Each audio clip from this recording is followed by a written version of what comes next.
Welcome to Cicada Crest. This project is located in Kilimani along George Padmore Road. The project consists of 15 floors, which currently we are done with the shell structure.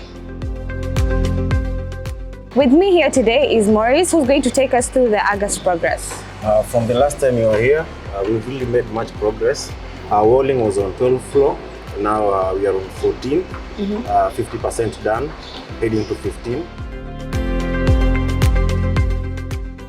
Plastering was on 7th floor. Now we are on 8th floor.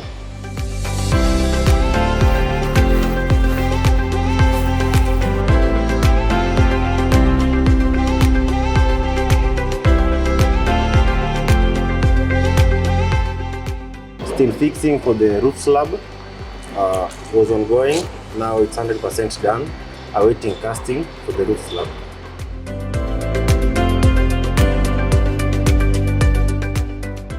Maurice, what are your projections for the coming weeks? The projections are casting the roof slab, finishing walling on 15th floor, plastering moving from 8th to 11th.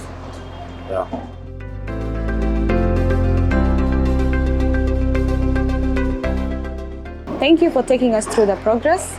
We are hoping to see more.